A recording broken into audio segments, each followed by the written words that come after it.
Hello, and welcome to this updating event. My name is Richard Stowe, and I'm the Managing Director here at Weed Free Limited, and we're delighted to be the lead sponsor of this year's updating events. Weed Free has been an active member and supporter of the Amenity Forum for 12 years. We are a basis amenity assured contractor specialising in railway weed control. Our core staff all hold both railway and pesticide competencies, allowing us to apply herbicides to the rail network here in the UK, both by hand and from rail-borne machines. If you'd like to know a little bit more about the work that we do here at Weed Free, please feel free to give me a call. These updating events are an ideal opportunity for the Amenity Forum to reach out to potential new members, raise awareness and share industry updates and regulatory changes. I hope you enjoy today and find this event both useful and informative. So without further ado, I'd like to hand over to John to introduce the first speaker.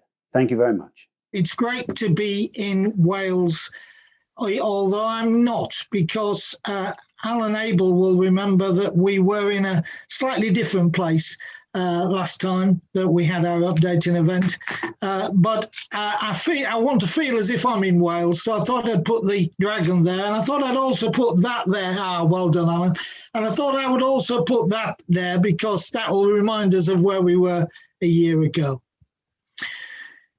Basically, these events, as you know, are put on across the UK to try and update people on what is happening currently. And obviously, the key topic at the minute is the review of the UK National Action Plan. So that's going to figure, but we'll try and cover some other points as well. We want to thank Weed Free because they have allowed us to get the technology and what have you to do these events, but also to thank Complete Weed Control and particularly Alan Abel and the team there who, I can't remember how many updating events we've run now in Wales, but they're always successful. There he is, he's put his fingers up to tell me.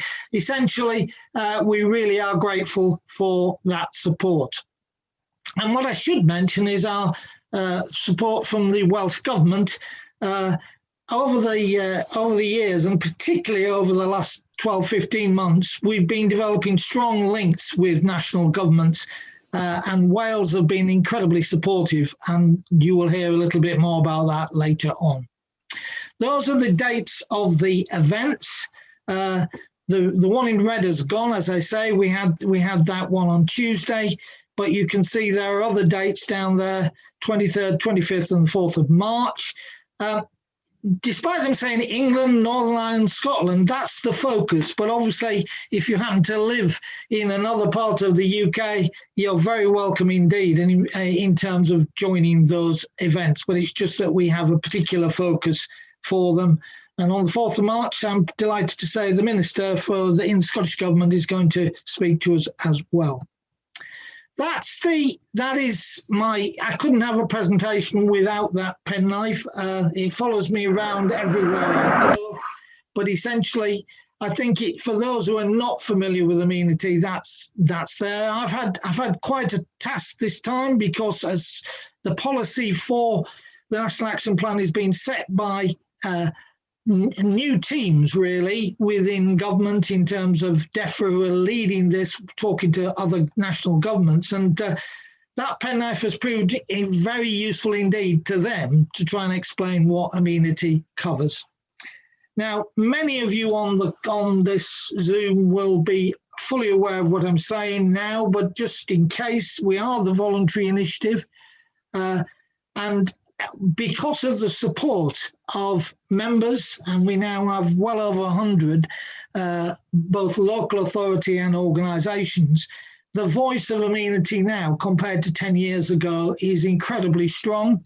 And certainly for someone who lived through the last consultation on the last National Action Plan to this one, it's a very different feel in terms of having the voice and having the context to do that. And that's come about by people who support the forum. And it is incredibly important that if you're an organisation out there who is currently not involved with the forum, I do urge you to come on board, because it's really important to get that voice, and particularly at this moment in time. If you're an organisation, it costs you £600 contribution per year. If you're a local authority, it costs you absolutely nothing at the minute. And I think it's really important that we can try to get you on board. That's an incredibly busy slide. I don't intend that you read that through. Perhaps I should just tell people that at the end of the series of updating events after March 1 in Scotland, Kate will ensure that you all those who are registered get the presentations, so you can read them rather more at your leisure. But obviously the main thing is look at the websites. You might think we're very incredibly greedy having 3 websites. Obviously the Amenity Forum is the main site. The Amenity Standard, which we'll refer to later, which is an incredibly important initiative, has its own website, so that people who can go on there, like local authorities and others, to see who are Amenity Standard qualified. And the Get Britain Moving is the public-facing site. I should just very quickly mention a survey that's ongoing at the moment. In 2016, the CRD, sorry if I get that wrong, Adrian will correct me, but FERA were commissioned to do an amenity survey. Sadly, the response rate was pretty low. That was primarily because the questions that were set were very much in an agricultural context, which is part of the other issue I'll raise later on. But essentially, we didn't get the response we did. And so the 2020 survey, and I know we're in 2021, but this is the 2020 survey because obviously there's been all the things that have been happening over the last 12 months.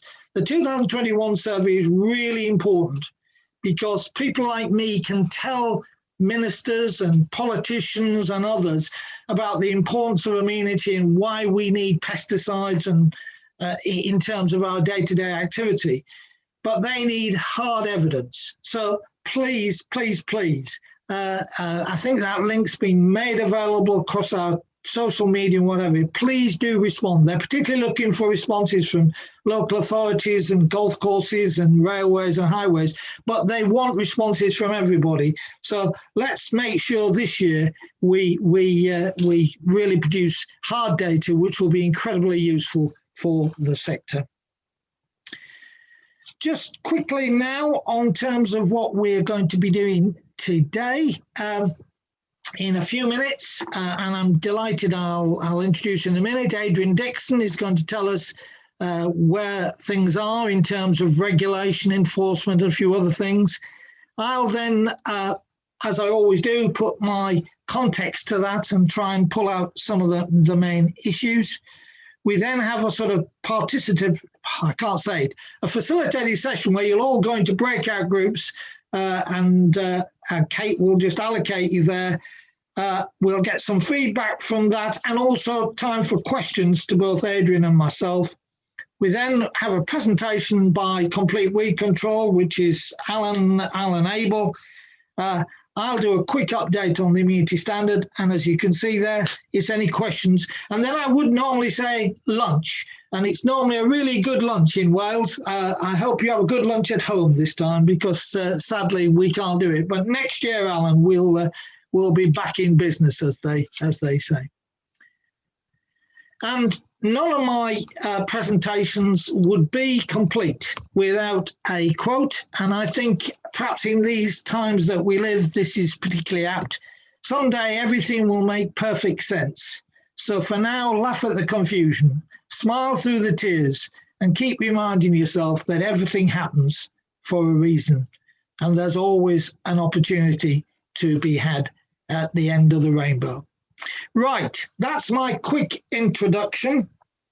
And so now it gives me a great deal of pleasure to introduce Adrian Dixon. Adrian, a long-standing member of the team at CRD, the senior man there. So who better to present to us today? So I'm now going to hand over directly to Adrian. Thanks, John. Good morning, everybody, and it's nice to be with you all again. I think we'll move off the unflattering photo, which probably just shows how much the beard has grown in lockdown and how much I've aged. But as John says, I have been involved in pesticides work and seen the development of the Amenity Forum for some years. I've been doing this job in variations for the last 15 years. And as John mentioned, I'm from one of the operational policy teams within HSE's Chemicals Regulation Division, which is the UK regulator working on behalf of all 4 administrations. So just like John emphasised the strong links to Welsh Government, so in CRD we have strong links with Wales and all the other government representatives as well. Next slide, please, John. What I want to talk to you about this morning is to give you a bit of an update on the legal framework that we're operating under now. A few words around sustainable use. There's not a lot of changes, but it's worth emphasising some of the key points there. And then a little bit about the future and the National Action Plan, but not too much there because John's going to cover that in more detail. Next slide, please, John. If you click on all 4 things, that'd be great. What we've got here is a little chart which some of you may have seen before. It's a fairly standard one that we like to use. We developed it some time ago when we were doing the new legislation in 2009 and the whole package that the Commission produced at that time. And it's a good way of showing the whole legislative impact on the pesticides lifestyle, as it were, life cycle rather. So we have the pre-marketing legislation, so that's Regulation 1107.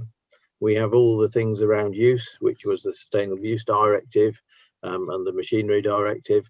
And then we have a whole raft of legislation, some of which you won't see quite so directly, which affects disposal or degradation of pesticides. So there are things like the maximum residues legislation, which is obviously direct pesticides bit of legislation. But then there are things like the Water Framework Directive, the Waste Framework Directive, and other things that bite at that end of the life cycle. And across it all, there is in the EU system, there's the statistics regulation, which is basically saying, well, you need to see what you're doing across the whole picture. John quite rightly has highlighted the Amenity survey. That's developing. Over the years, there have been various attempts to try and get a better picture of what's happening in Amenity, and it's only through the close work with the Amenity Forum that we're starting to try and get a better handle on that. And it also includes things like the pesticide usage surveys in agriculture and various other things, but I'll talk more about metrics a bit later on. Next slide, please, John. Obviously, for those of you who've been paying attention, we've now left the EU. We had the transition period running up to the end of December, but now we're under UK legislation for it all. And what has happened in legislative terms, we keep saying the EU legislation has been lifted and shifted. So basically, all the EU legislation that was in place before the end of the transition period is being put into UK law. Some places it might need national legislation in sort of Scotland or Ireland specifically, depending on how things have happened. But it's all been brought across. The EU law has been fixed so that where there are references to EU institutions in there, like the European Food Safety Authority or the Commission, obviously we don't have access to those bodies for the GB system now, so we have had to fill in the gaps, as it were. And so there's a whole pile of bits of legislation made in statutory instruments, so they've all had to be sort of laid in front of Parliament to make all these changes. This slide and the next one just gives you sort of the headings of these bits of legislation. So there's one that makes the corrections to 1107. So the text of 1107 is brought across by the Withdrawal Act, but then there are some tweaks to fill in the gaps. Similarly with the wording of the Sustainable Use Directive and the legislation that implements it in the UK, which is the Pesticide Sustainable Use Regulations. Again, there's also been work on the maximum residues level regulation to correct some of the bits that don't work in the GB system. Next slide, please, John. And that work has carried on with some what we call wash-up SIs. So there's always bits and pieces that come through the system. When we've made a piece of legislation, the EU machinery doesn't stop moving. So there have been EU decisions on active substances that have had to be brought across, and various other things. There have, of course, been the various changes around exit day, which affected the legislation that was already put through. And so there's been a whole pile of other bits of legislation trying to keep things up to date. And there will indeed be another statutory instrument brought in next year, well, brought in this year rather, to pick up any later EU decisions. Because, as I say, there will still be EU decisions that have been made right up to the end of December. Next slide, please, John.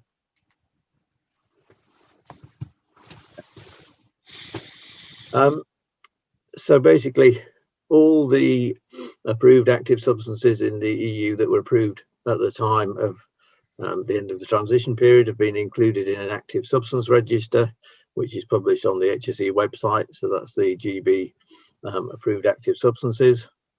We're working on a GB review program for active substances. That's obviously a new function that we have, because previously that was all done at EU level, all the question around active substances. And I'll say a bit more about the review program in a second.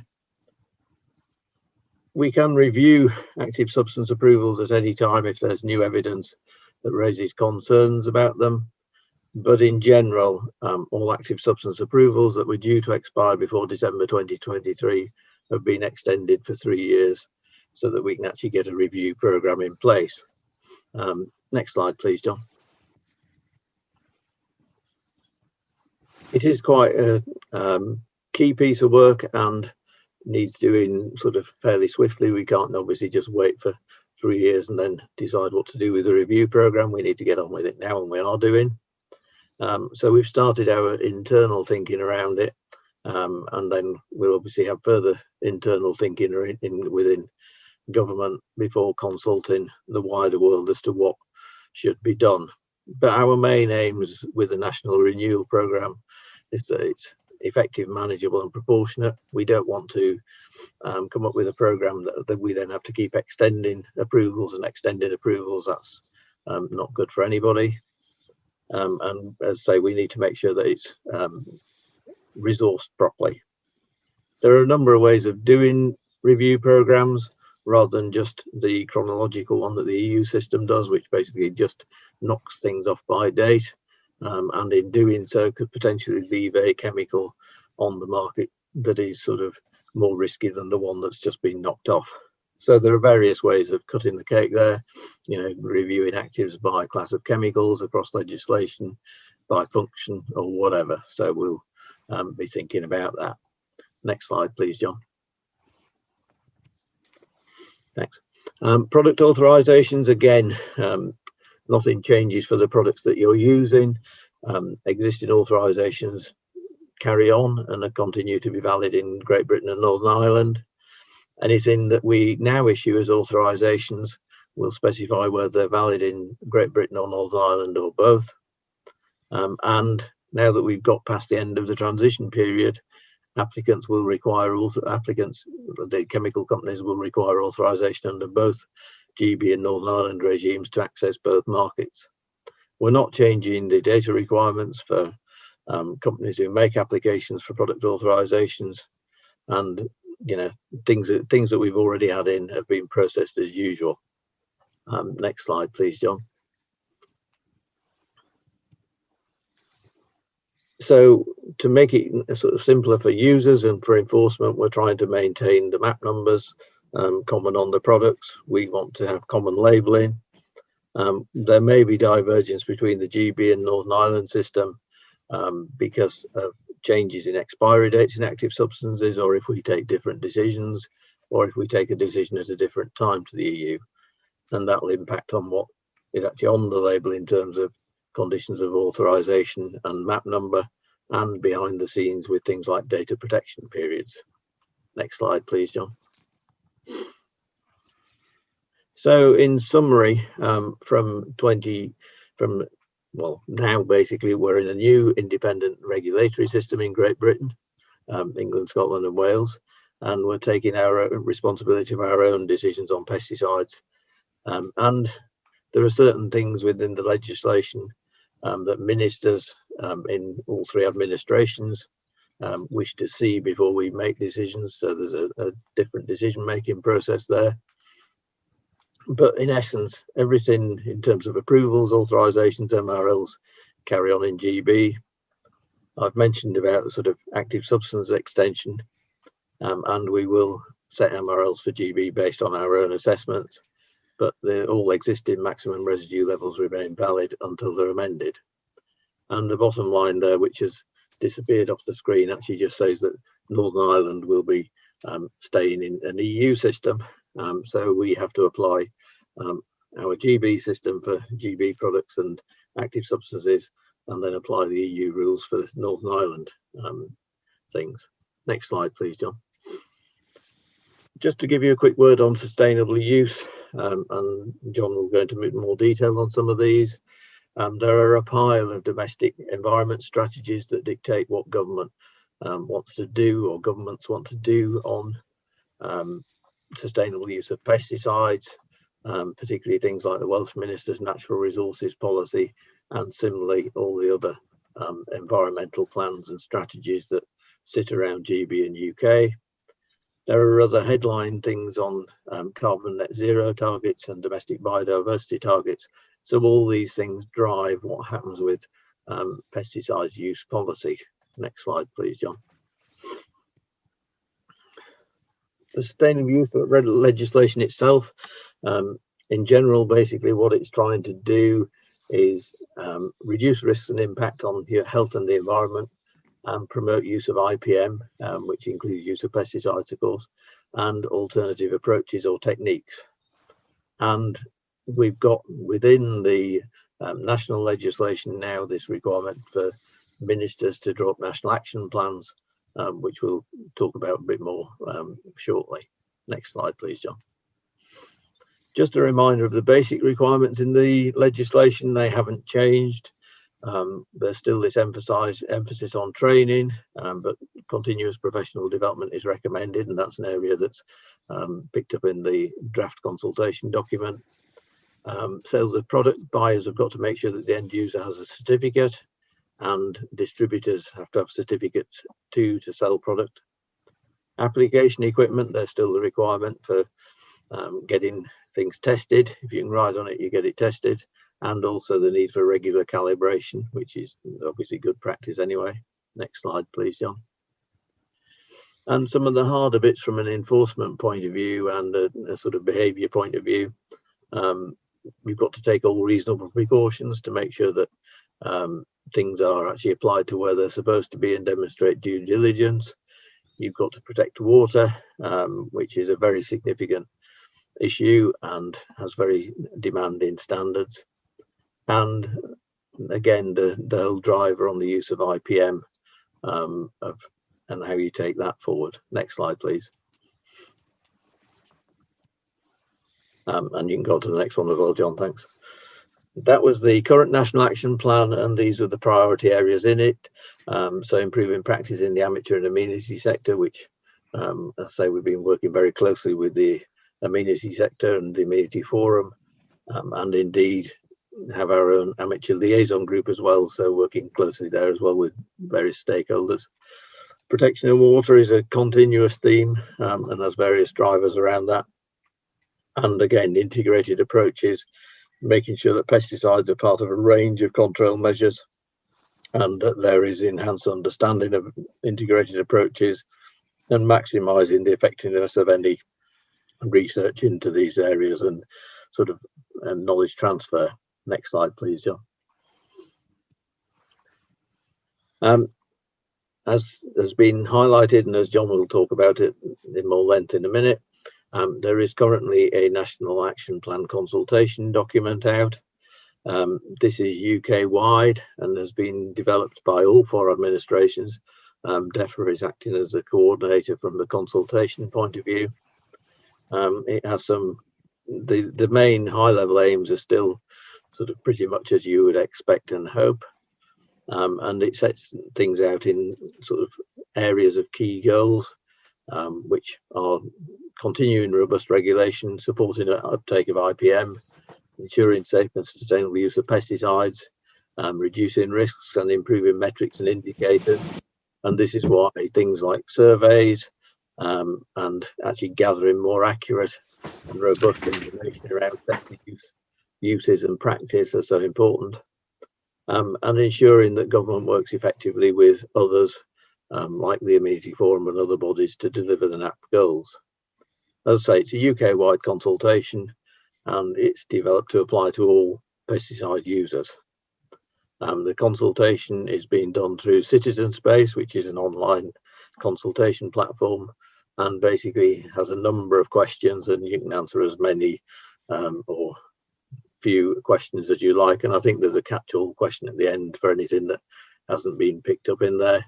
And I think the other key point is that, you know, even if you're a member of an organisation like the Amenity Forum, that doesn't stop you responding to the consultation in your own right. Next slide, please, John. I think that's the end. Yeah. So that's all I want to say at the moment. I will be here all morning, as it were. So look forward to any questions and the discussion in the breakout sessions. Thanks, John.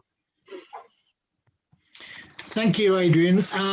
And as Adrian said, he's going to be here with us, which is really great. So there will be a question session at the end or later on in the program, because I'm sure you have some there. Some of you will have, well, those who are now absolutely hardened professionals of Zoom will know there's a chat section. So if you want to do that, but basically, we're now going to move on to my side of this. And my presentation today is going to very much focus upon the National Action Plan and the current new plan that's being consulted upon, because I think it's important to give you an interpretation of that and build on some of the things that Adrian has said.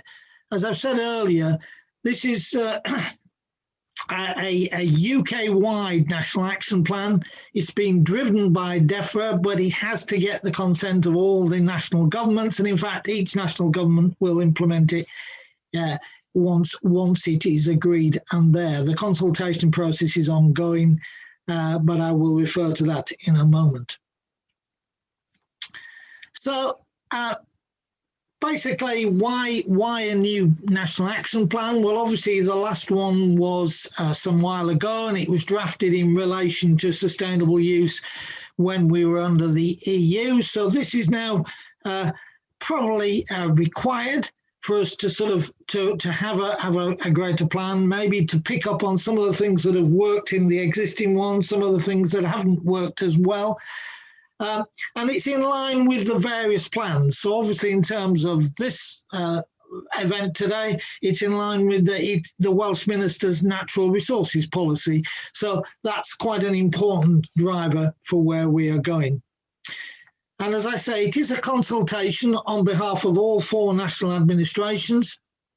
And so therefore I have got the forum is in discussion and dialogue with each of the national governments in relation to how this is going to work. It's been an interesting process over the last few months, as you probably know. CRD were the people who were dealing with it. It's now in much more of a sort of what called focused teams. And I've had to make contact with lots of new people, but I hope you'll recognise we've got our voice there. Now, I've put this slide out before, but essentially I think it's really important that you recognise the sort of key drivers behind this plan. Reducing reliance on plant protection products. I always have to say that does not mean that plant protection products are not used. What it means is that we've got to look at ensuring that we're minimising their use, they're targeting their use, and we're doing that in an integrated approach and looking at all the options that are around for us. But I think it's quite important that, and I'll come to language in a minute, because people often talk about alternatives. I actually believe what we're all about is producing the right plan for the right situation, which could involve plant protection products or other methods as well. And then you've got protecting people, you've got environmental protection, best practice, monitoring and impact. And of course, one thing in the under environment there, which is now very important, is carbon, because as you know, the Prime Minister is very focused on carbon reduction. And I think that's a factor that's driving us there. And this perhaps does give you some of the sort of various governments' priorities at the moment. Obviously, public money for public goods. If you're involved with agriculture, you'll know there's quite a lot of change occurring in the support systems around that. Environmental, sustainability, carbon footprinting, and I think this is really something that needs to be brought to the fore when we're looking at the different options that are available. Health and safety, and of course, governments are very keen on increasing productivity.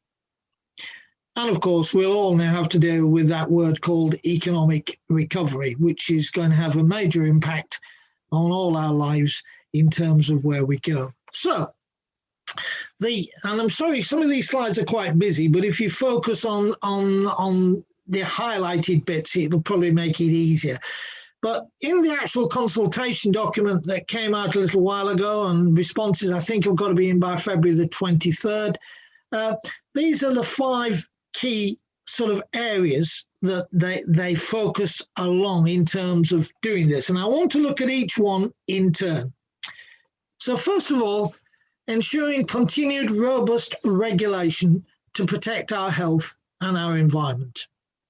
Now, there's a lot of words, as there always is in documents. I think I said it there on Tuesday.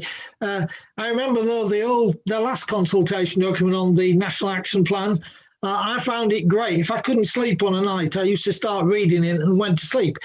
This one is a lot simpler, but basically, obviously, quite a lot of words, quite a lot of links to acts and various other things. So I'm trying to now sort of pull out the main points. They want a system that's simpler for users, and I think we'd all say hurrah to that. They want to focus on innovation. They're looking at reviewing the operation of the regulation for biopesticides, and throughout the whole document, integrated management. And you know, that's a slide you've already seen from Adrian, so I won't dwell on it too much. But I think right at the bottom, it is important to recognise what it says there.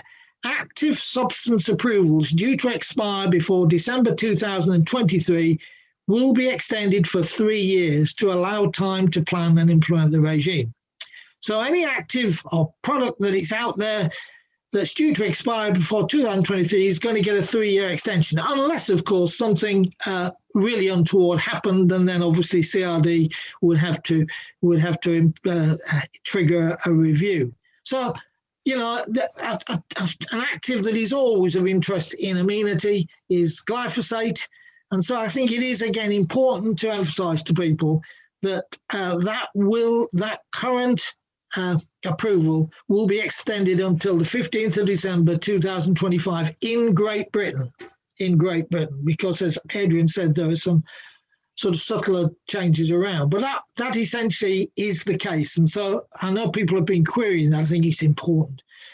Adrian's talked about the approval process, which is probably one of the most rigorous approval processes, I think, around. And again, many of you have heard me speak over the years will know that I just wish that kind of rigor was applied to all sorts of products, like household products, which it isn't.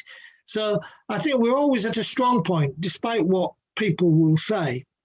So our response, what's been our response? Or what is my draft response at the minute? First of all, I think the sector would regard a rigorous and robust regulatory system to be important. I think we would want it to continue to be based upon proper analysis and science. But I think the third point is something I've been drawing out in discussions with officials. I think in implementing the regulatory system, when deciding to withdraw an active or a product, the process needs to consider fully the unintended consequences. Now, what do I mean by that? I think the issue is we've had products withdrawn, we have a short withdrawal period, and quite honestly, operators and the industry haven't got the time to adjust to the change. And so what I mean by unintended consequences, it can lead to, heaven forbid, people trolling the internet and using unapproved products because they're under pressure to deliver a very good sports surface or a very good golf course or whatever. And so what I plea in the review and discussing with governments is to say, we need to actually not say we don't withdraw, but let's have a proper process so that we don't actually get things they wouldn't want to happen as a result of these, you know, in terms. And I could expand on that, but I'm fairly certain with the audience I've got, you've got an understanding of what I'm saying there. Obviously, we will put in about the ever escalating costs because it is important in amenity. We all know that despite the fact we're really important, probably in terms of percentage use of pesticides, we're only using about 10% of the sales there. So obviously, the higher the cost of approving and reviewing, the more likely the manufacturer says, well, is it worth doing it for amenity? So I think that's quite important. We emphasize that. And we must review all the life cycle consequences. Now, why do I say that? I think what's tended to be ignored in the discussions that go on about for plant protection products against plant protection products is this sort of all the factors that are involved. So, you know, Peter Corbett from Rigby Taylor has done some analysis of work for the Netherlands, and it's quite revealing because what it indicates is that some of the methods you might regard as being more environmentally friendly actually have a much larger carbon footprint, say, than using plant protection products. So again, I think it's really important that in all these discussions, we look at the whole of the life cycle consequences of those. I'm going through this fairly quickly, as I always do, I know, but again, as I say, these will be available afterwards. And if anybody wants a copy of our draft response, please let me know. I'm encouraging other organisations to make their own responses. And obviously, the more we get, the better, as long as we're all sort of on message, as it were. On biopesticides, and this is something that I am in discussion with CRD about in terms of regulation, and Adrian has been incredibly helpful in terms of discussion of this, is that the regulatory system at the moment can create a somewhat grey area of biological products, which may have properties for control of pests, but don't fall under plant protection requirements. Now, you know, it may be that their primary use as a product is not for the control of pests or weeds or whatever you, and therefore their chemical composition, everything meets standards. But if they're actually used in terms of control, it needs to assess whether they meet those requirements. And at the moment, there is a grey area. Now, I'm not against any of these products necessarily, but I do think it's really quite important that we do this, because I know those of you out there at the coalface are confronted with those sort of decisions from time to time. You know, products which there is, I can mention one because it's not on the internet in America for lawn care, which controls chafers and leather jackets. It's actually really a soil enhancer, but it has a secondary function. And again, maybe therefore it doesn't need PPP requirements, but it does if it's used for that particular purpose. So it's quite an important area. Obviously, biocontrols have got huge potential, but we do stress the need for that kind of review. These are less sort of points that I brought out, but just worth mentioning at least. You know, we agree about developing scientific research. In the document, it says, should there be more research around some of these things? And we would agree. We'd agree with more collaboration. we certainly would agree with more stewardship type projects and resourcing for that. In terms of, again, you'll see on the third slide there is concern in the sector that sometimes the particular circumstances and aspects of amenity are not taken fully into account. And I think that's quite important, because often in amenity there are additional hurdles on requirements as add-ons. And again, how should it be add-ons, or should we look at amenity as a separate area?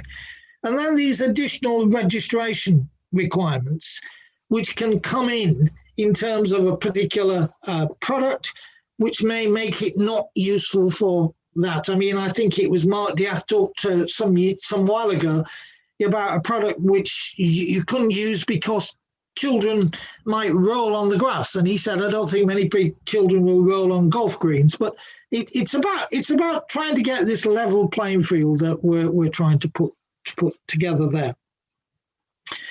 The second key driver is this development and uptake of integrated pest management.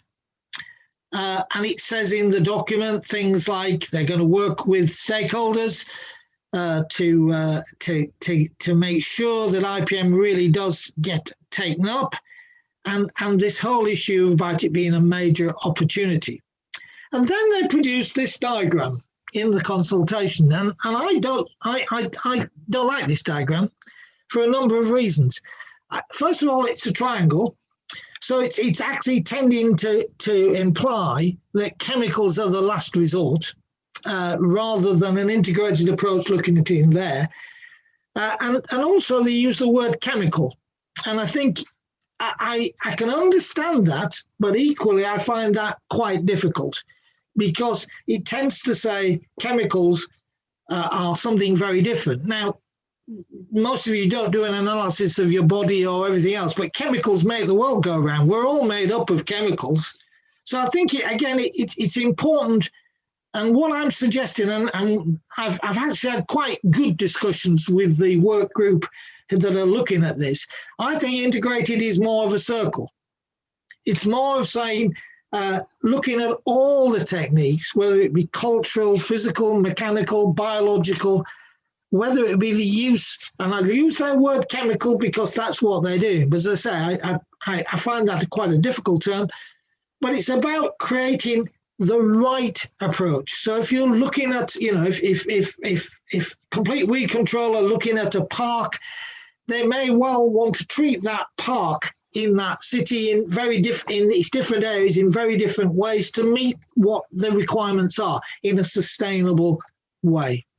So definition, is quite important, and it's something I had a discussion with the voluntary initiative only recently in agriculture. They've picked up on it as well, because it's trying to ensure. The other thing that they tend to do as well is they always say, well, this integrated is about finding alternatives. Again, I find that really difficult.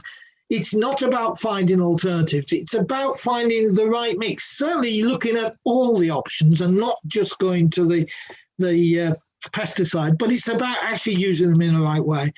And as you know, we spent some resource in 2019 and created this guidance and plan. And if anybody hasn't seen that, please do talk to Kate. If you're a member, it's absolutely free. If you're not a member, it's a very small charge, but she will give you a password. And I think they're incredibly valuable documents. What else do we say in our response under this section? Well, there's a whole area of CPD, continuing professional development. And, again, this will be interesting in your discussions, but I think we need to support this becoming a requirement. Now, for most of you out there who are doing a professional job, you don't just have your operator certificate. You are committed to, you're all here today, you're committed to CPD.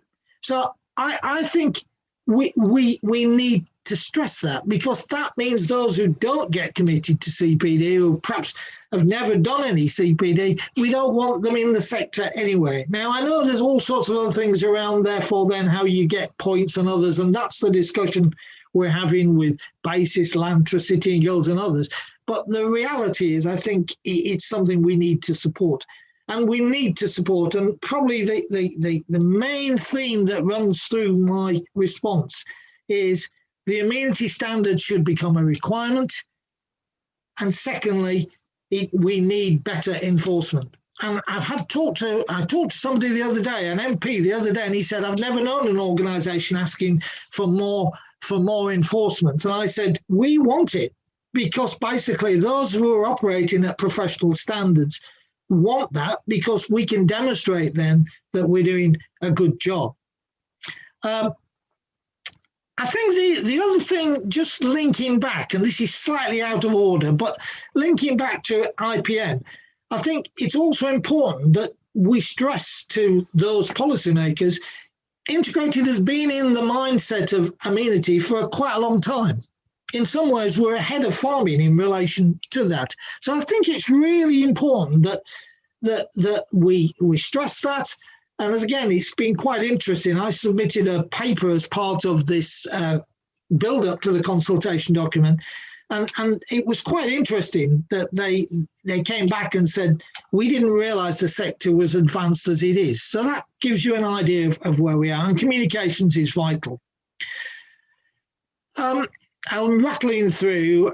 This is other couple of points, but they're talking about some form of financial support scheme, particularly for local authorities. And I think that's a good idea, because local authorities are under incredible cost pressures. And I'm sure they would like to produce more preventative and more integrated solutions, but sometimes they can be driven to other solutions because of cost. So we think that is an important element in that. So we want to build on the success of the Amenity Forum, and I think not just because I actually think, the Amenity Forum is I'd love the Amenity Forum to not be needed. I think the Amenity Forum is a way of bringing people together, driving this commitment to best practice, which is really important. And I think we have made so many great strides over the last 10 years.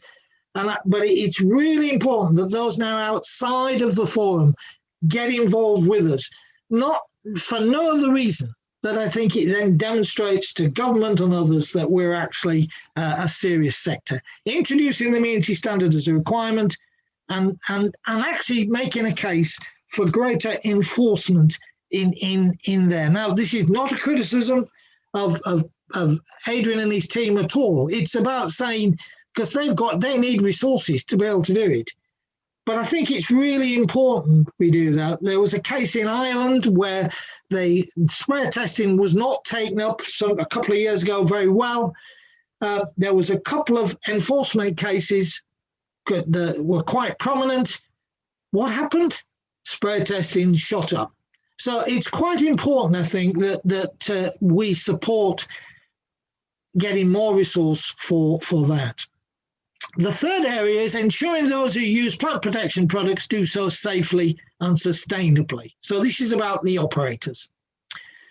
So again, we've talked about enhancing the system of enforcement. We want a relook at the whole area, or I think we do, whole area of people who can buy, people who can sell plant products. Now, again, I'm not trying to increase more paperwork. Heaven forbid people tell me that Brexit's caused more, but I think it is important, because at the moment it isn't as, somebody comes, gives the assurance that it's going to be used by somebody who's got a certificate. That's about it.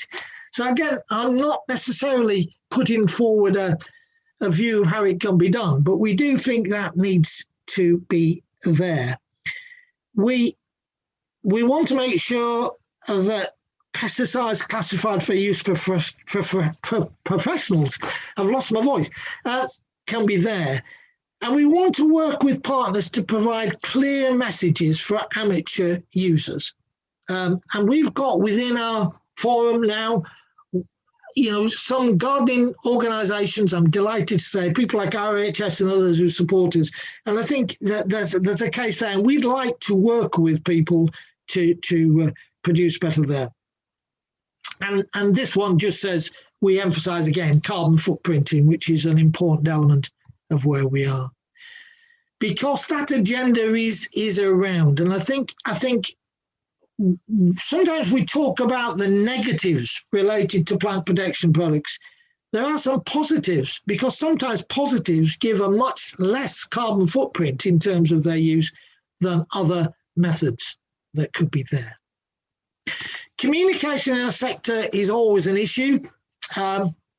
You've heard me say this before, but it's now very, very important.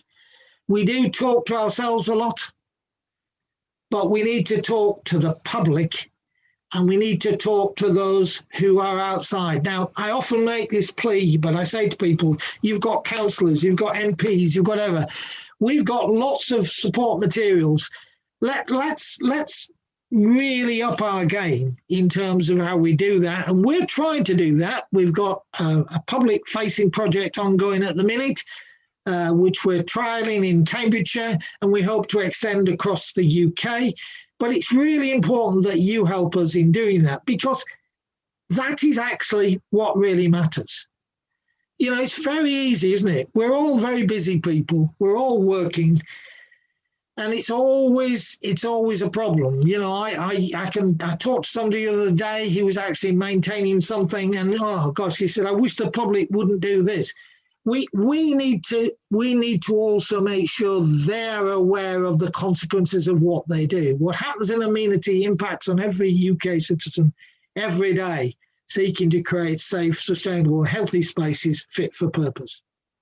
So our Get Moving campaign, I guess we started that 2 or 3 years ago, and I've got to be honest, I don't think we thought it through fully, because although we created the materials, we didn't think through how we communicate the materials. So we've had quite a big revamp, thanks to some support from members. And essentially, we've now readdressed the site. There's much more video clips now in there, the sort of stuff that younger people and others will find much more attractive.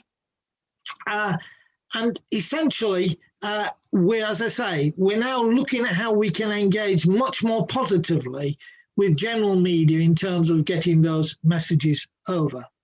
Stand up and be proud. You've seen this before, but it really is important that we all stand up, and we're really proud of what we do.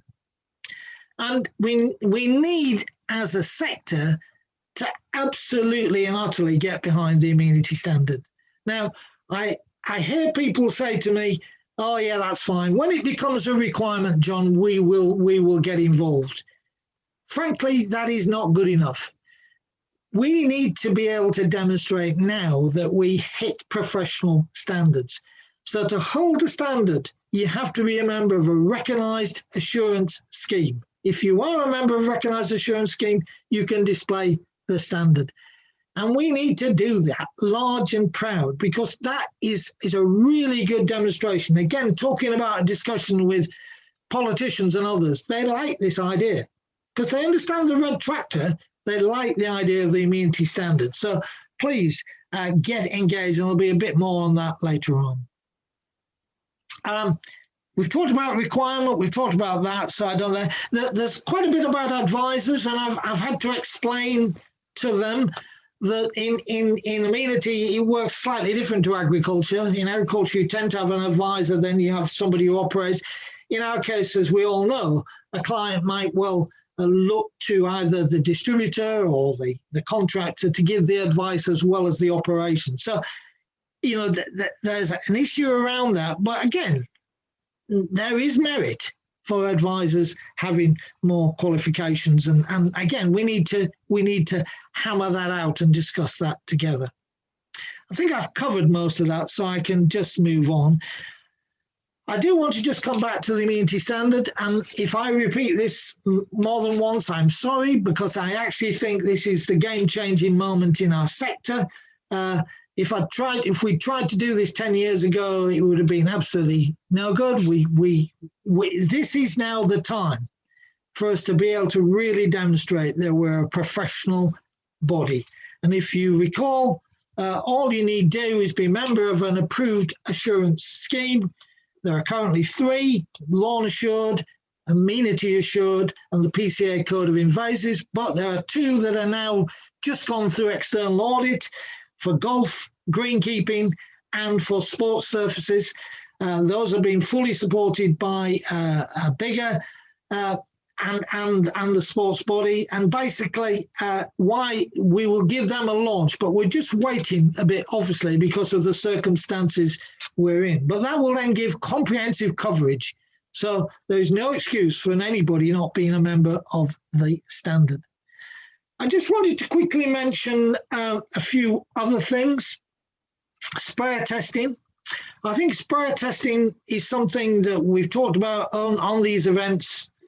There was quite a bit of a push straight after it became a requirement, but then it had a lull.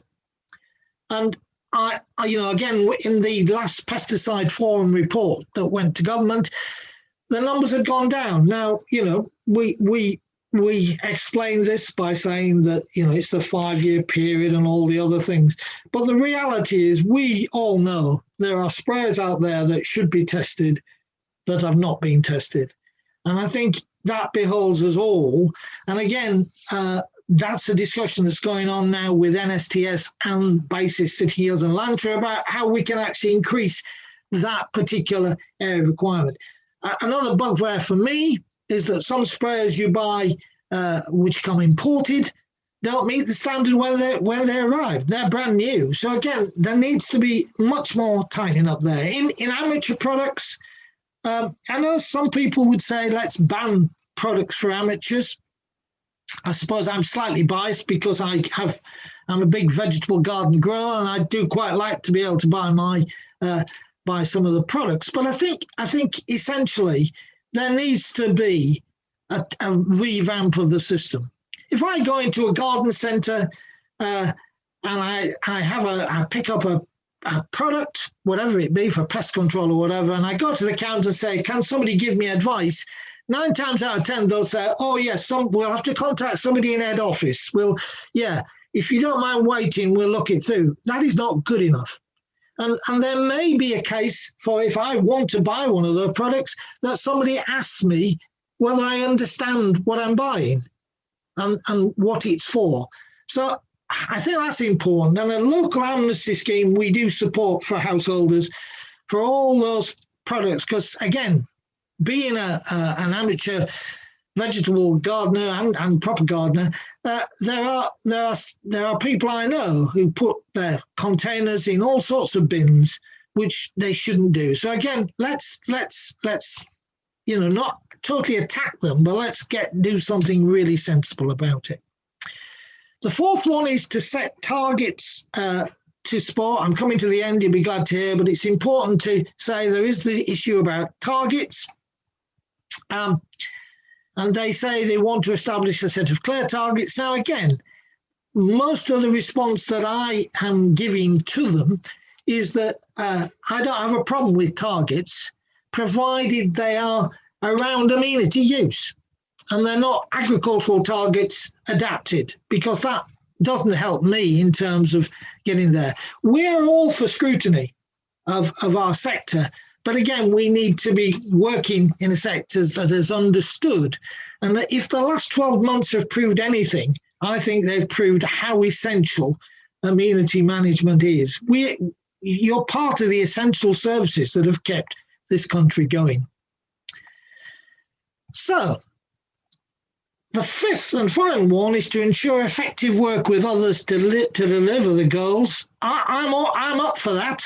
I'm absolutely up for that, because I think we need to work together. So I've had some really positive discussions recently with NFUs, with AICs, with the VI and others, because it's in all our interest to work together.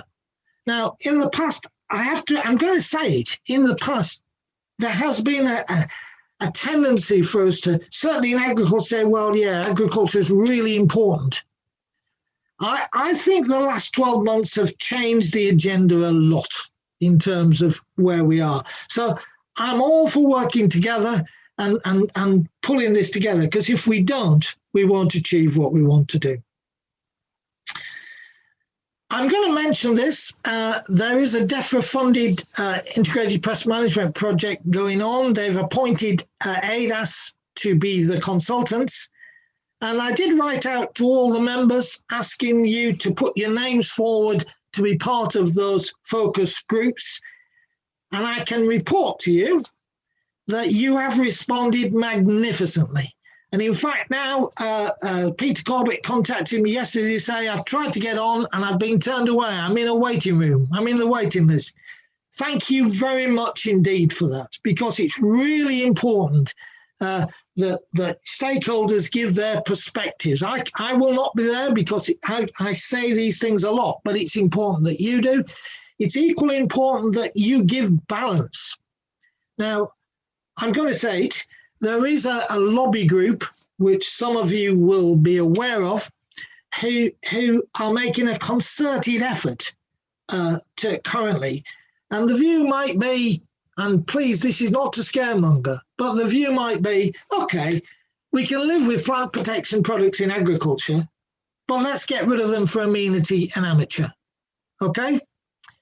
Please do recognise that kind of view is abroad, and that's because people don't always understand what you do. So thank you very much for those who have agreed to be there. I'm sorry if some of you got turned away, but as I say, I'd rather have people turned away than not have enough people there.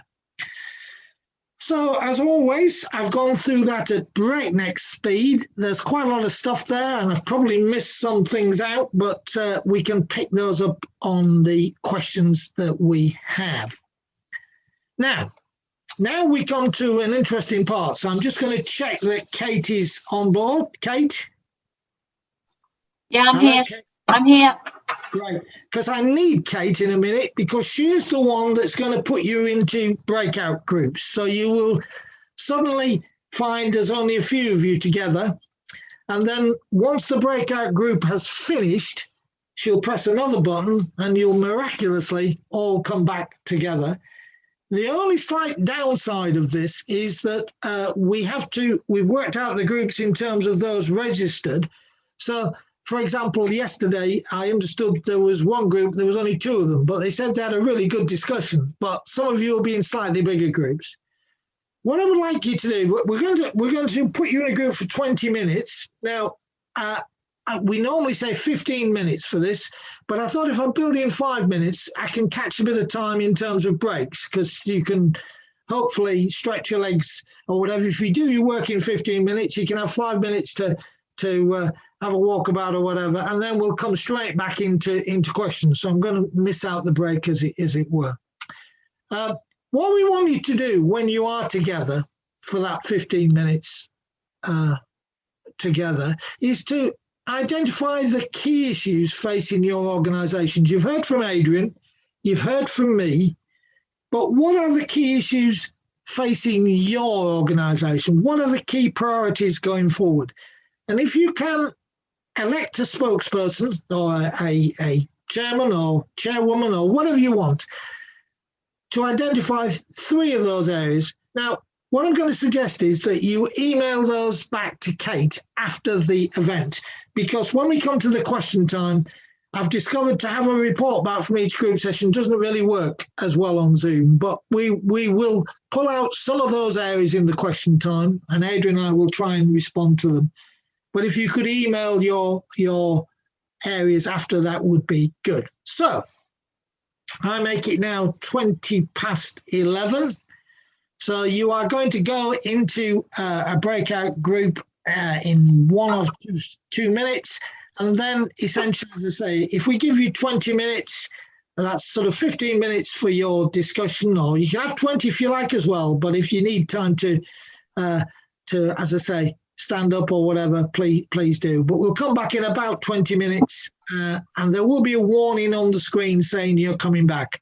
Glad to see you all. I hope you enjoyed the sort of timer at the end, which probably gave you concern, but it works, so that's good news. And I hope you've had a reasonable discussion in your various groups. So can I just remind you that I'd quite like you, not a huge text, but if there were some key points and I said 3, but whatever, the key points, it would be extraordinarily helpful to me because I still have got to finish the response to the consultation. So it would be really helpful for me to pick up on any points that you've got, which I might be able to utilise myself. So as I say, please do email that to Kate, because then we're getting them into one place. And I think you've got her email address because you registered for the event through her. But having said that, we now have the opportunity for discussion around maybe some of those points or questions. Adrian is here. So I think there is a facility that you can put your hand up, but Kate will keep an eye to see if anybody puts their hand up or just somebody just speak, because I can't see everybody on the screen at once. So who would like to start off? Should I crack on? Yeah. Yeah, I think we were group 3, so sorry for jumping the gun. But just say who you are and then everybody knows. Yeah, it's Medwyn here from Welsh Government. Yeah. I work in the pesticides team based in Aberystwyth. So we had they've got a few more than 3 points, so I'll rattle through them really. Concerns and priorities going forward were budgetary concerns, environmental concerns, and pressures from ward members regarding perceived lack of spraying. We had discussion about glyphosate lobbying and the perception around that generally. There was a general feeling that the Amenity Forum is doing a lot on this, which was well received, especially the glyphosate cards that people have been carrying.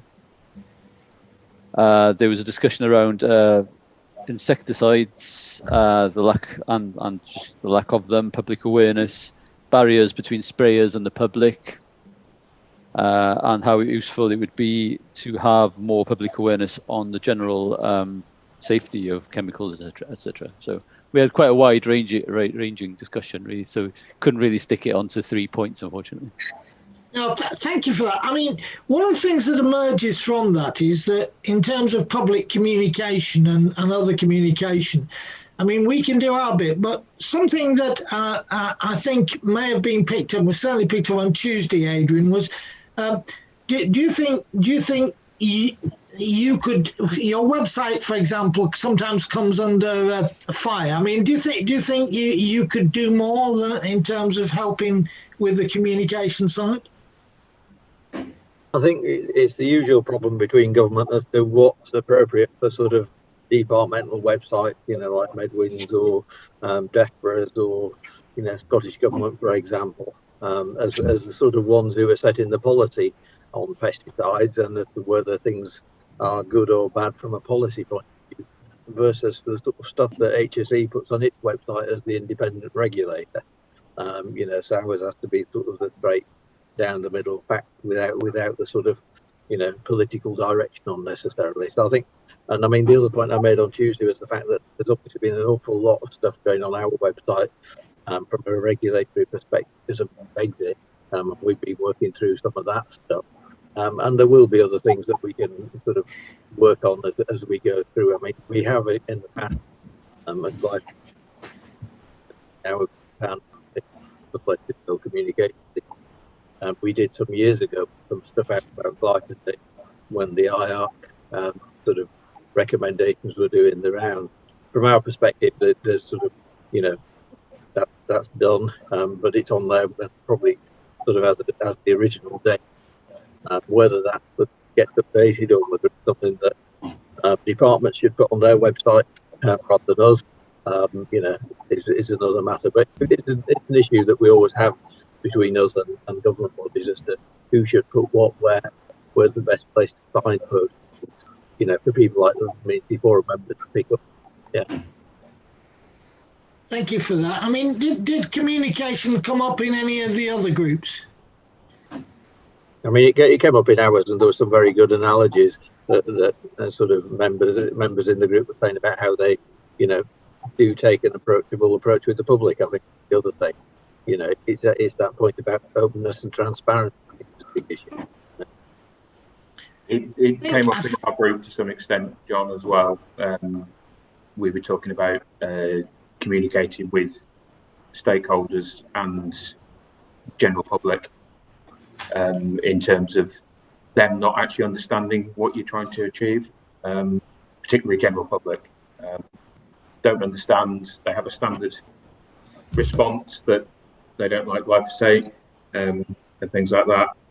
And then councils not necessarily checking competencies or doing audits in some places, things like that.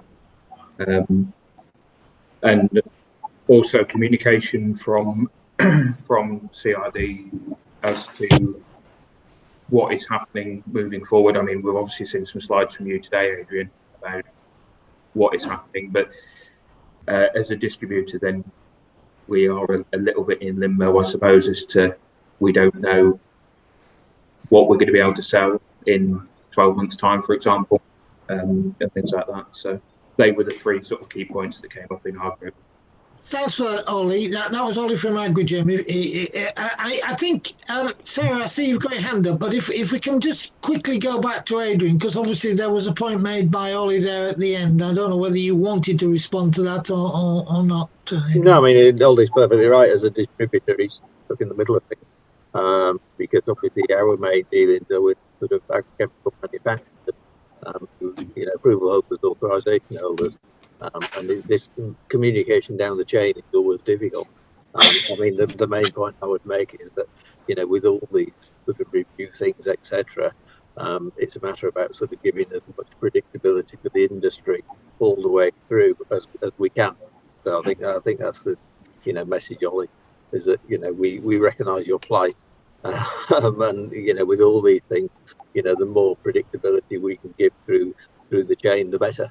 Yeah. Thanks, Adrian. Sarah, I think Sarah Phillips had a. Oh no, right. Sorry, it says Sarah on my screen. It's in Chris. She's put into question. Hi there. Yeah, sorry about that. Sarah and I are sharing a screen because we're working from home. My question for Adrian, actually, and it's going back, it's nothing to do with our groups, it's going back to what you were saying in your presentation about the extension of the approvals till for anything after 2023. And it was sort of, if you've got a chemical, they've got Azulam at the moment, Azulox, that comes out every year on an emergency license. Yeah. How will that extension affect it, or will it affect it at all? That's a good question. It won't do, because Azulam or Azulox as the active substance isn't approved. It hasn't got an approval, which is why it comes out every year as an emergency authorization.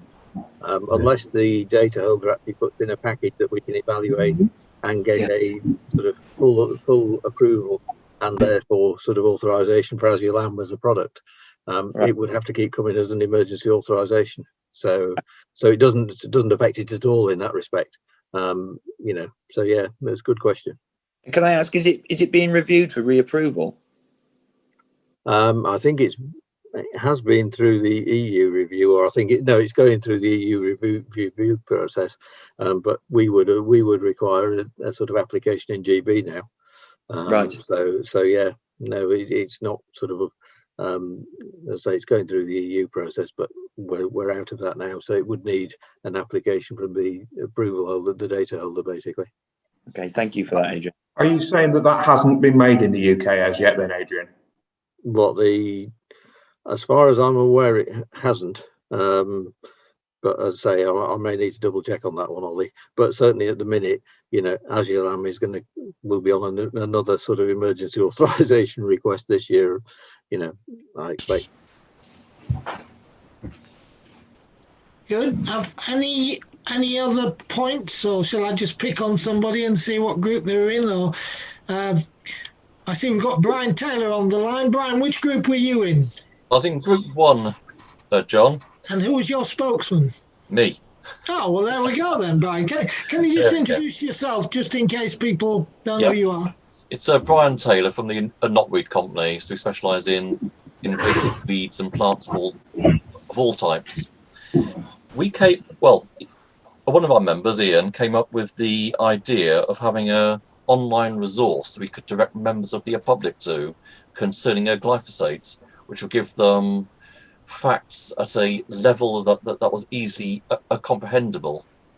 And it was an idea that he thought something that Amenity Forum could, for example, host. So sort of a simple glyphosate factual page. It's good. Yeah. Which we all thought was an excellent idea. Yeah, I mean, we obviously, as you know, we do sort of guidance sheets on it, in particular ones for local authorities. But that's quite a good idea, actually, because I think we as long as, if we could work with the manufacturer and others, because that would be quite helpful. Because obviously glyphosate does tend to figure heavily, but of course there are other areas as well. I mean, there's other areas like leather jackets and what have you. But that would be really, thank you for that, Brian. Thank you. Communication was another issue within our group, and we discussed the sort of the need to provide members of the public with information. Both Alan, Chris, and Sarah, and myself, we've got guys who are out spraying glyphosate on the streets, who are being aggressively approached by members of the public, who tell us that they know more about glyphosate than we do, despite not having qualifications or have done any of the training. But they've spoken to Mr. Google on the internet, and they know all the answers. And that was something that we raised. You need to have a level of communication. I've raised this with Bayer before, that they need to speak up about their product. They need to get involved in the debate. If Pan UK are interviewed on the BBC, then Bayer need to be there saying, our point of view is this. And sorry, Adrian, but it comes into the approval process as well. So CRD need to be saying, yeah, we've looked at this. We think it's, we've given it an approval, not because we just fancied it or because we're getting backhanders from the manufacturers, because independent experts have looked at it. And I think that website idea is great to have somewhere that everybody can chip into, because we're stuck in the situation. I get guys phoning me up and saying, I've been abused by this person who was telling me this, that, and the other about glyphosate. And they're just out there to spray the weeds. Yeah. I mean, I've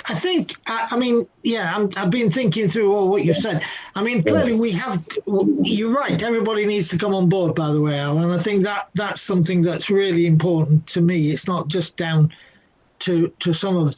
I think we have got the Get Moving site, but again, it might well be a way we could direct traffic that way. So I need to think it through.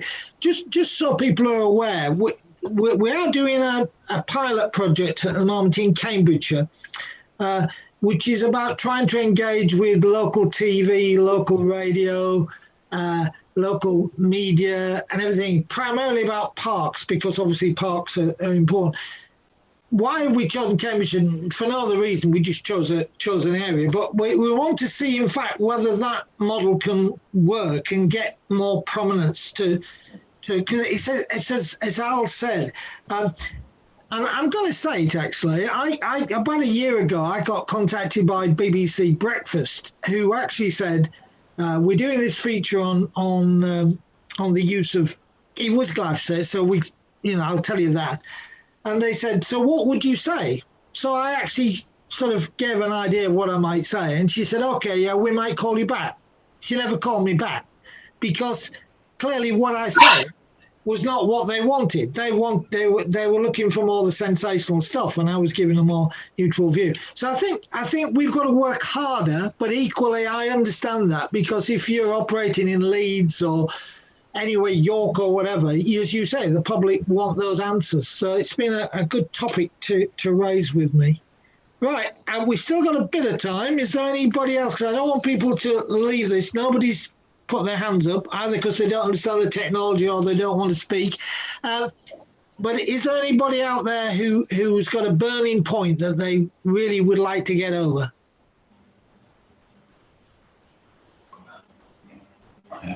Crikey, you are a quiet lot. You must all be building up for Alan Abel. You must all be getting excited about Alan speaking. Again, what I would just say to you, though, is please, if there are topics or questions or whatever, please, again, I'm sorry, I always increase the inbox of Kate, but do send them through. And if they're questions for Adrian, we will direct them to Adrian, and I know Adrian will answer, like I will, to any particular questions you have. Is there anything you want to say, Adrian, just before we finish this question discussion session? No, I mean, I think just to sort of respond to Al on the glyphosate point, I mean, our answer whenever anybody writes to us saying why isn't it sort of taking action on people spraying glyphosate, etc., is to write back with glyphosate's been assessed, blah, blah, blah, blah, as you would expect now. So just to reassure you that, you know, we don't just sort of sit silently. Obviously, as a sort of regulator, etc., and in general, we government say. You know, we do not tend to go on the front foot to sort of things anyway, because otherwise that tends to stir up more of a storm. With a lot of these things, you do actually wait till people come in rather, you know, until the media asks the questions, and then we do give the sort of, you know, the full regulatory answer to any question. Just to reassure you on that, Al and others. But no, nothing else to add. Thanks, John. Good. Well, we're bang on time. So now I think I'm going to hand over to Alan. I think he's discussed with Kate how it all works, so I shall just let them do whatever they're doing. Here we go. Okay. Good afternoon, everybody. It's just 12 o'clock on the dot. I just want to give a couple of shout outs. First of all, to CF11 Gin Bar in Cardiff. That's where I am now. They've very kindly given me the space to be able to give this talk today, because in the broom cupboard in the office, I couldn't get this, my exhibition stand up. So anyway, thanks very much to Jason and his crew. And if you're ever in Cardiff, it's a great place for a gin and tonic. Secondly, I'd like to give a big shout out to the grandfather of weed control, not me, but Roger Turner, who is on this call. Roger started Complete Weed Control back in 1972 with his wife, Bobby Ann. And I joined CWC in 1982 as a franchisee for South Wales. I'm still there with Chris and Sarah, who are also on the Zoom call. And together with Ian Graham, myself and Ian took over the knapsack from Roger in 2007.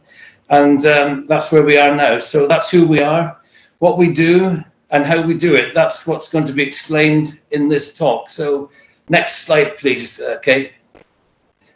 Usually we have bacon rolls to start with, a little coffee at 11 o'clock, and a lunch after this talk, and also look at some equipment. But obviously we're in this lockdown, this is a virtual Wales Update lockdown session, and we can't do all that type of stuff. I know Joe Mullet's there from Swansea, so welcome to you, Joe. Hi. And but there's plenty of content to go at. And also at the end of my talk, I'll be handing over to Dr. Dan Jones, who's going to be talking about weed control in the invasive. And of course, as you know, he's got a PhD in Japanese knotweed, the only person in this country to have that. Next one, please, Kate. I think we should do the important stuff first, talk about the rugby. The big question is, how did England get a loser's point after playing like that? But anyway, they got a point, good for them. But you'll see Wales and Scotland up near the top. And of course, that'll be sorted out on Saturday at Murrayfield. So we're all looking forward to that one. Next one, please, Kate. I've been doing a bit of homeschooling, so I just thought a year is a long time. Last year, we were in the ICC, that fantastic facility over in Newport, and out there on the concourse we had our equipment with the massive red dragon, and inside you can see John giving his talk like he has done today, which I think very eloquently put over where we are in the amenity market. So that was last year, but this year, you know, things have changed. But as far as complete weed control is concerned, Kate, we've been built on these ethics from 1972 to 2021 to use the right herbicide at the right time. Kate? Oh, it's frozen. Yeah, we've been built on these ethics, the right herbicide applied in the right place, with the right equipment, by the right operator, and on the right day, weather-wise, giving the best possible results. And the best possible results are by using all those 6 ways of doing the job. So the right herbicide is, we haven't got an axe to grind, we just go to the job. We look at the weed present, we look at what's there, we look at integrated pest management. We apply it in the right place, obviously, targeted, exactly in the right place in the field, with the right equipment, and the equipment we're going to talk about later on. The right operator, obviously, PA1, 6, PA2, PA5 if you're near water, etc. On the right day, weather-wise, no wind, as driftless as possible, and giving the best possible results for the client. Next one, please, Kate. This is complete weed control today. When I started, there were 7 of us. There was a guy in Scotland, guy in the southwest, guy in South Wales, guy over in East Anglia, guy in Yorkshire, guy in London. Now we're in Ireland. We're in the south of Ireland. We're in the north of Ireland. We've got 4 guys in Scotland. We've got 2, 3 people in Wales, and we've got the rest in England. And if you just click again, Kate, we are the one true national organisation. And again, please, we're all up to the ISO standard. We're all amenity assured, and we're going for the amenity standard. Well, we are amenity standard. We're committed to integrated pest management, and we've been talking about, as John said and Adrian, required by the national plan, and also we are committed to investing in people and equipment. All the franchisees, they put all their people through the training, the best training possible, and obviously equipment. They're all upgrading their equipment every year, making sure they've got the best equipment on the ground to do the right job. Okay. Complete weed control services. Our services are as follows. So the first service would be total weed control. That would be using residuals or glyphosate or other total weed control type products on the streets, on obstacles, on hard surfaces in general, on train lines, on private train tracks, in parks, for local authorities, car parks, hospitals, you name it, wherever weeds are a problem, that's where we'll be applying total weed control products. Okay. Selective weed control. Selective weed control is using selective herbicides. That is herbicides that can select between grass and weeds. And they control the weeds in the grass. Very important herbicides. They've been going since the 1940s and 1950s. Obviously, it's for aesthetics, and it's to help the grass grow healthier as well. So selective weed control can also, you can combine soluble fertilizers with that application. You can also combine plant growth regulators such as Primo Max, and you can use that as a 3-way mix. So you can kill the weeds, the plant's nutrition, and you can stop the grass growing so quickly, so that gives people more of a chance to cut the grass and not rush at it. And that's selective weed control.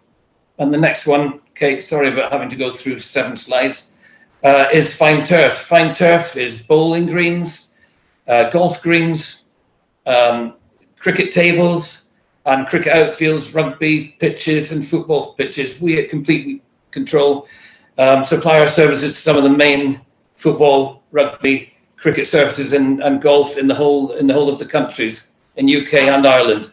We're proud to do that, and obviously look at our website to see what customers that we actually do work for. I think you'll be quite amazed by it when you see some of the names up there.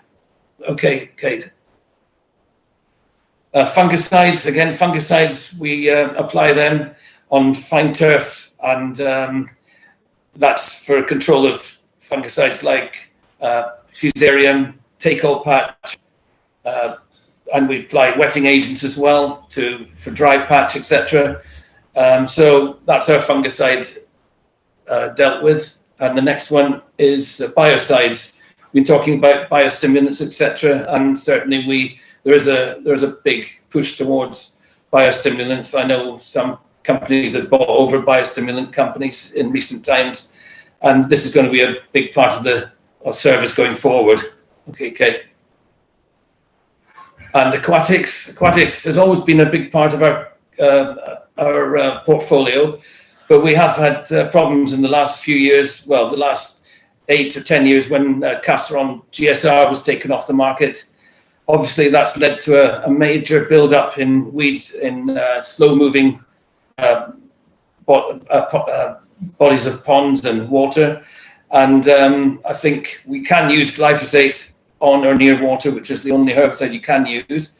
But we have got other answers to that, which is part of our service throughout the UK and Ireland, which I'll show you later. And the last one, please, Kate, is invasives. And I'm not going to say too much about invasives because Dr. Dan is coming on and he'll be telling you exactly A to Z on invasives. So go to the next slide, please. As you can see from behind me on our exhibition stand, Complete Ice Control is a part of the company that was brought in when Ian and I took over in 2007. It was Ian's idea that ice control would be a good addition to our business because we used to go to the meetings and all the franchisees were saying, yes, we were busy in the summer and in the autumn, but in the winter, all the money was eaten up. And in the spring, we were starting off at a low level. So Complete Ice Control was born. You can see there on the left-hand picture, that's Edinburgh Castle. That's our man in Scotland, Keith Gallagher, putting grit down there. In the middle, we've got snowplows on the front of L200s and ill-tip gritters on the back. And one of our farming franchisees, who's got a farming background but also got access to a tractor. He's obviously moving snow last week when we had that big dump over in Oxford. So that is our Complete Ice Control arm. Next one, please, Kate. When it comes to total weed control, this is our amazing machine. This was introduced in 1997 into the UK. It won the best award for the new technology at Saltex in that year. Roger Turner actually found this machine over in Holland. That's where the technology comes from. It's called the Weed It. It's the UK and basically the world's leading spot weed system. It's got a low carbon footprint, which I think is very important. That's what the government wants. That's what we give them. It's got an 80% herbicide savings. It's drift-free because of the hood you can see on the front of the machine. Also, the blue piece of equipment just by the just there. That's a dosatron, so that is only giving out the correct amount of herbicide straight into the spray line. So, in fact, the tank is just full of water. It only sprays when it sees a weed because there's chlorophyll sensors under the hood. And that is clever technology in itself. And just on an average, say an average tank with a weed, it can do 15 kilometers of pavement at 1.8 meters wide, say. I've worked out that you're actually only applying 0.003 grams of active ingredient glyphosate per square meter. That in itself is amazing technology, and by the judicious use of an adjuvant called quartz, that is the way you can cut down the amount of herbicide that's actually going through the machine, but actually increasing the efficacy of the herbicide itself. Okay, Kate, please. The new rules were introduced a few years ago, and these are, the next one is spot treatment only. So on a glyphosate can, it does actually say now you can only spot treat on a hard surface. Next one, please, is sometime you've got to say it's not wholly adhered to. And the next one, please. It's also not policed by any or many authorities, which I think is why we're sometimes in the spotlight, because a lot of people aren't doing the job properly. Situation needs to change. And next one, please, is that glyphosate is the most important active ingredient in our arsenal. And the next one, please, Kate. The label is the law, so you've got to go by what the label says. And the last one, if we must all abide by it or risk losing the war on weeds and risk losing our most important active ingredient. The good thing about today is what we heard from Adrian Dixon. So we've got it till at least 2025 December. And we all know how safe it is. So we'll just have to see what happens after that. Next one, please, Kate. Complete weed control. We got this idea when we did a road show back about 3 years ago, and one of our operators in London, Rob O'Brien, who's also on this call, he gave this idea of the QR card. If we just do another click, please. The CWC QR card, there it is there. It's got a QR code on it. It directs public to a website, and after that can be supplied to any local authority, so we can supply these to you. And the stickers are also available, and I'll show you how stickers are used in a minute. And also it gives info right away, because the QR directs you to the glyphosate info website, and it's ideal especially on the streets, for example. And I'll show you that right now on the next slide. That's the glyphosate info website. And that is the sticker. So the member of the public only needs to show his smartphone to that, and it'll come up on the. There we are. There's the website there. I think you're doing that now, Kate, are you? Yeah. Okay, so we're going away from total weed control onto selective, and this is a GPS sprayer which has got GPS on every nozzle. It saves on pesticides, obviously, because a greenkeeper might think he's got 12 hectares of fairways, but in fact he's actually may have only 10.5 or 11 because of the so precise cutoff when you see where, because the machine can see where it's sprayed. There's no drift. You can do 5 hectares an hour with that machine. It's only one size of nozzle, and you can actually turn down the nozzles, the actual size of the droplets in the cab. So if it gets a bit windier, you can increase the size of the spray quality. It's very cost effective, and there are a couple of GPS machines that are in our organisation already. Next slide, please, Kate. Going to aquatics, this is a weed cutting boat that's also available all through the country. Where I said waterways are getting blocked up with weeds, you can see what's happened with Canadian pondweed in that lake. And that machine there has got a kind of combine harvester, but in a U shape, so it can go about 8 feet under the water. It cuts the weed, and then we put the buck rake, which we had made up, and it goes on to this frame, and the buck rake then can harvest what's been cut perhaps the next day. It prevents blockages of water, and you can launch the boat reasonably easily. Okay, can we go to the next one, please, Kate? This is a Technique sprayer. Technique use these 4 meter, they produce these 3 meter and 4 meter pedestrian sprayers. They're for bowling greens, golf greens, and sports pitches, especially when it's wet. As you can see there, that's our man in London, Simon, spraying the Crystal Palace football pitch. And low drift nozzles, and it's a fantastic bit of kit, and it means that you can get the right product on at the right time, especially when it's damp underfoot. All right, Kate. The ArgoCat, this is another piece of machinery that all the franchisees in Ireland and Scotland. It's got a boomless nozzle, what you call a boomless nozzle, and you can see there That's two high pro XT nozzles, which is extra throw, and a 5 to 5.5 meter boom width without actually having a boom. You can also get off it and use the hand lance. That's it there, and then you've got a good picture of it there. Okay, next please, Kate. The invasives is a large part of the business in the UK and Ireland. We know what a problem Japanese knotweed is. It can be dealt with, obviously, but there's no silver bullet, especially thinking about Japanese knotweed and some claims that are made by other companies.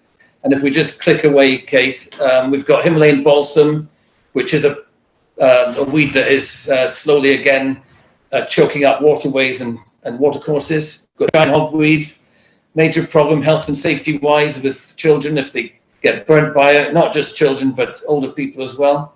Bracken, big problem on hillsides in Scotland, the north of England, and of course in Ireland. And last but not least, our kind of friend, Japanese knotweed. Certainly in South Wales, we know a lot about Japanese knotweed, and there's nobody who knows about Japanese knotweed more in South Wales than Dr. Dan Jones, who is online now to take over from me. And I think if we go to the next slide, Dan, are you on slide there now? Yeah. Okay, over to Dan. That was very seamless. Nice one. Thanks for the introduction, Alan. Yeah, so just to give you, this is a brief kind of presentation about what complete weed control and advanced invasives in partnership with Swansea University have been doing and are continuing to do, really. So in terms of my PhD, started back in 2012 with complete weed control. So they were my industrial sponsor as part of that research program. And they're actually sponsoring Sophie Hockin, who is soon to be a doctor. And what we've been doing is kind of working in partnership to deliver data that informs good practice. And by understanding things in the round, in the whole, it helps us to help our clients to save time, money, and quite a lot of stress as well. And from a wider perspective, there's benefits to the environment and society by doing more with less, getting better results in the longer term, and kind of delivering at all scales. Next slide. So in terms of where the research has come from and going to, the data that we began generating back in 2012, that was published in 2018, and that's beginning to inform best practice. And you can see the Welsh Government guidance that I authored last year, and that's based on that data. So in short, that treatments at the right time with the right products give better results. And it's really important, I think, as an industry, not only as businesses, but as an industry, we become more evidence-based in order to better inform our clients and help them save time and money. In terms of where the research is going now, we've submitted a winter heliotrope field trial study. It's taken about 6 months to get editors assigned to it, so it's taken a little bit longer than I'd hoped with that.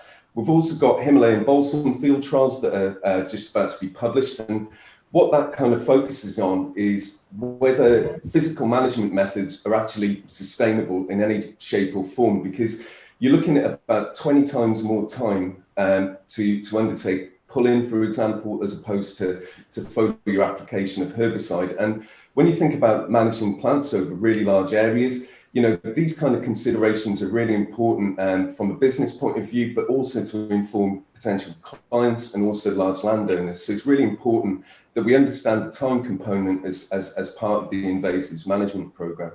In terms of what Sophie's doing now, she's taking a look at restoration best practice. So, you know, what do we do with knotweed infested areas, you know, 5-10 years down the road? You can get good results in terms of just removing the Japanese knotweed. That does improve native biodiversity. But in terms of really delivering in terms of biodiversity, quality of land, you know, you've got to be a bit more active, and that's what Sophie's research has been focusing on over the last few years.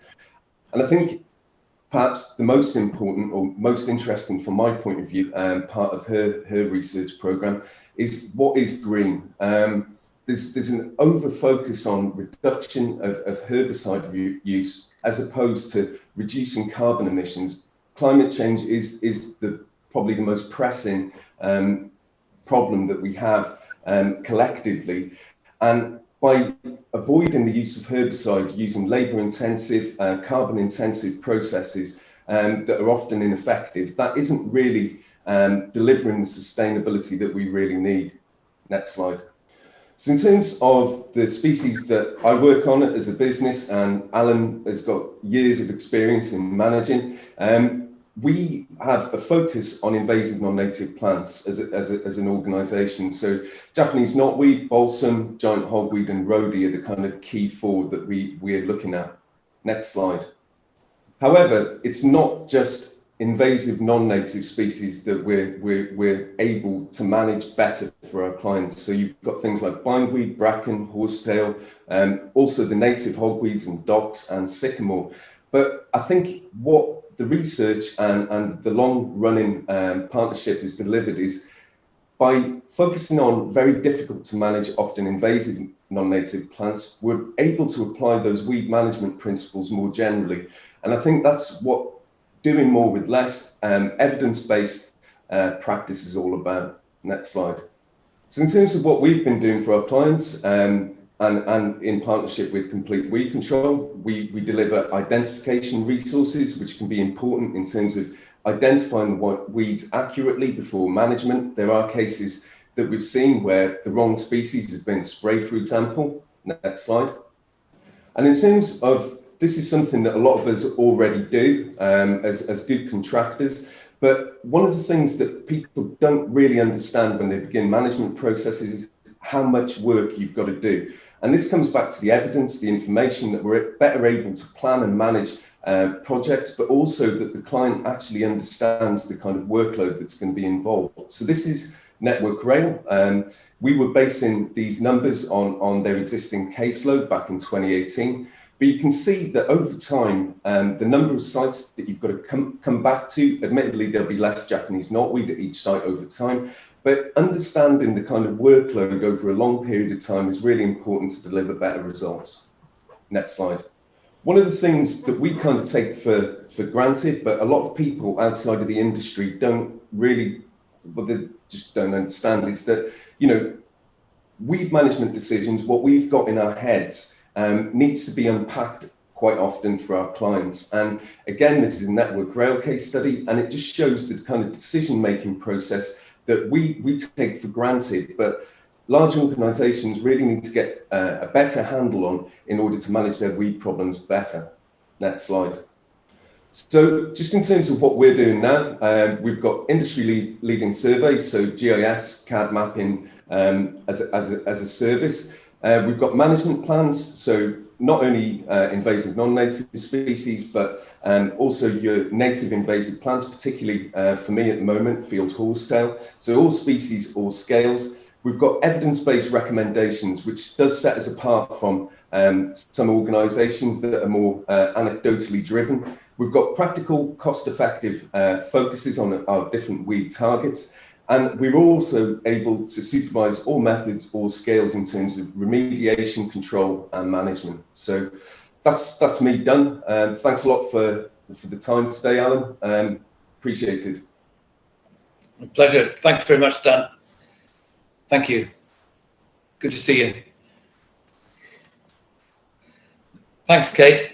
Thank you very much to both of you. And thanks again to Alan and Complete Weed Control for sponsoring the event, and it's good to hear you, Dan, as well. So that is excellent. You'll be pleased to hear we're about at the end. What I'm just going to do is just 2 or 3 slides, which I'm going to emphasise the amenity standard again, just to make sure that people know where we are with it at the minute. And then if there are any burning points, we can deal with them. Otherwise, we'll come to a conclusion. So I'm going to share the screen again. Good, right. So just to actually finish off, and I know you've seen this slide before, but so I really do want the whole sector to get behind the amenity standard. I think it's one of the things, as I've said to you before, that could drive a whole lot of things, could let you continue to do what you are currently doing, and give that professional standard. As I've often said, and I employ a lawn care company to do my lawns, and it gave me a great thrill the other day when the van pulled into the driveway, and on the van side was the Amenity Standard logo. And what was even better was when I asked the operative what that was, he knew. And I think he said, this is to show you that I'm a professional. We're doing everything to professional standards. So if any of you out there are members of a recognised assurance scheme, please do prominently display the fact that you've got the Amenity Standard. If you go onto the Amenity Standard website, people can, and I think we're nearly there. We're just doing the final bits so that you can put your postcode in and you can find out who in your area has got the standard. It really is that important. And I think I've said to many people, I live for the day when I can go into my local park, and as soon as I go into that park, I see the Amenity Standard logo, because this is the way we can give that assurance to the public. You've seen all this before. It is an industry benchmark. It is providing confidence, but above all, it's giving that public assurance that the people who hold it know what they're doing. We are currently running the standard in effect, because what we do is we audit the assurance schemes to make sure they're following the standard through. We do that on a regular audit basis, and Kate is providing the administration, and we have an external auditor in Steve Hewitt who does the auditing. But essentially, it really is that important as far as I'm concerned. Now, just again to make absolutely certain everybody knows, there is those are the 3 schemes that are currently recognised. That does not mean other schemes cannot come forward. We do levy a small charge from each of those schemes to cover our costs, but essentially, if you have no extra cost for becoming a member for the standard, the cost is being a member of the assured scheme that's there. So if you are Amenity assured now, say it loud and proud that you're involved with the standard. And those are the 2 schemes that have just now gone through the approval process. They're brand new assurance schemes, but they meet the standard, one for golf, one for sports. And we are very keen to really give them a lot of profile. As I say, just with the current restrictions, it might not be just the ideal time to do that, but that will happen. And politically, this is gaining an awful lot of credence, I have to tell you, with my discussions with national governments. Wales, for example, where we are today, the Welsh government are very much on board with this concept all the way up through the spheres of the government. In Scotland, there was a letter went out from the minister just before Christmas to all local authorities that promoted the concept of being Amenity Standard. And that will happen in Northern Ireland and England as well. I mean, we obviously, we launched this officially in January 2020, which turned out to be really good timing, of course, because we didn't know what was going to happen. We had planned in June a public awareness week. It was going to be a real amenity week, and we got sponsors for it. But as I say, that's been put on hold. But hopefully, when we get, I think Alan and I talk about getting to the other side. So when we get to the other side, we can be there. But it's really important that you engage with it. So I hope that has been helpful and useful to you. I'm sure there's lots of questions and things we haven't covered. Please, can you drop me a line or drop Kate a line if you felt that things hadn't gone as well, or certain things would have been better if we'd done that, or you haven't covered that area, because that will help us in planning the next 3 events that we have in line. And just again, I think Kate, perhaps if I can just give a bit of warning, she can just give you the dates in the minutes, because last time I got one of the dates wrong. So Kate, a bit of warning, but essentially we have got an event coming up which will be The supporter is Headland Amenity, and they will be providing a speaker for that. We've got an event with a Northern Ireland focus, which is being supported by ICL, and they'll provide speakers for that. I think Dan's actually going to speak again, as far as I understand. And then we have a Scotland event, which is being supported by Rigby Taylor. And so I think Peter Corbett possibly will be a speaker on that, and perhaps looking at this total life cycle, I don't know. Dates, Kate, just to remind everybody. Okay, so the 23rd of February is the one in England, the 25th of February is Northern Ireland, and the 4th of March is Scotland. And also, if you'd like to claim basis points for today, if you email me your name and basis number, I will update your basis points. Thank you. And presumably that would apply if there are any, there's unlikely, but if there's anybody out there with enrolls or whatever, that we can do the same thing. Yep. Are there any burning questions or points before we wrap up this morning? It's been a very different updating event. We're all getting used to Zoom. We had just one or two slight challenges, didn't we? But I think by and large it worked quite well, I hope. Is there anybody got anything burning before I say you can go have that wonderful lunch that Alan has provided for us? We're all looking forward to that lunch, Alan. Alan and I have determined that once we get to the other side, he and I are going to have a very slap-up meal. And by the way, I hope you've got a good checkbook or card for it, Alan. Anyway. As usual.